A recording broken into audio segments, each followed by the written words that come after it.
পাবনার সাঁথিয়া উপজেলার গৌরীগ্রাম ইউনিয়নের হারিয়া কাহন গ্রামের এক জন্ম প্রতিবন্ধী কিশোরীকে বাড়িতে একা পেয়ে গত ৬ জুলাই ধর্ষণের চেষ্টা করা হয় বলে অভিযোগ পরিবারের। কিশোরীর চিৎকার শুনে তার বৃদ্ধা মা এগিয়ে এলে স্থানীয়দের সহায়তায় অভিযুক্ত মোহাম্মদ আলী খাঁকে আটক করা হয়। আমার কাছে মনে হয় এই দুইটা বিষয়টাই আসলে এই গ্রাম সালিশের মাধ্যমে এই জিনিসটা সমাধান না করলেই পারে। অবশ্যই এটা খারাপ কাজ, সমাজের জন্য একটা বাজে একটা উদাহরণ।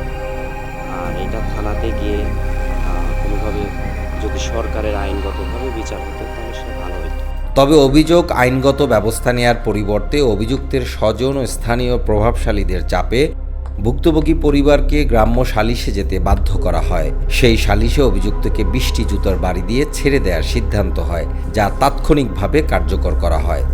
ঘটনার ভিডিও সামাজিক মাধ্যমে ছড়িয়ে পড়লে শুরু হয় ব্যাপক সমালোচনা। পরে সালিশের সিদ্ধান্ত প্রত্যাখ্যান করে ভুক্তভোগী কিশোরীর বড় ভাই সাঁথিয়া থানায় মামলা দায়ের করেন।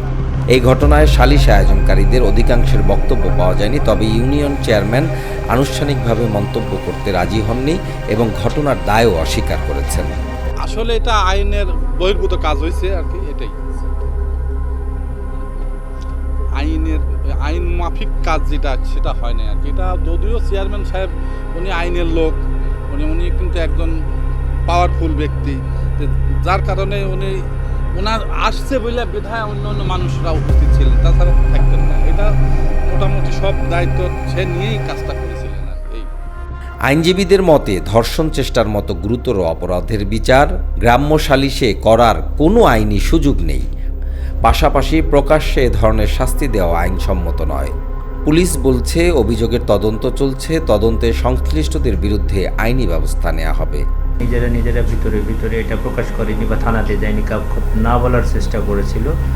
পরে যখন লোকালি তারা এটা মীমাংসা করে, এটা ভাইরাল হয়, ফেসবুকে যখন ভাইরাল হয় তখন আমি জানার পরে তাদের সাথে যোগাযোগ করেছি।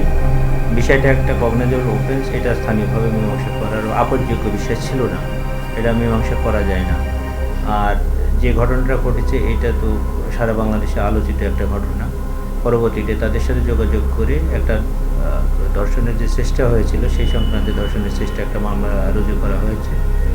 এইটা আসলে স্থানীয়ভাবে মীমাংসা করার সুযোগ ছিল না। যারা মীমাংসার জন্য চেষ্টা করছে বা এই মীমাংসায় যে মারপিটের ঘটনা ঘটেছে ওইদিকেও আর একটা মামলা হয়েছে, মোট দুইটা মামলা হয়েছে।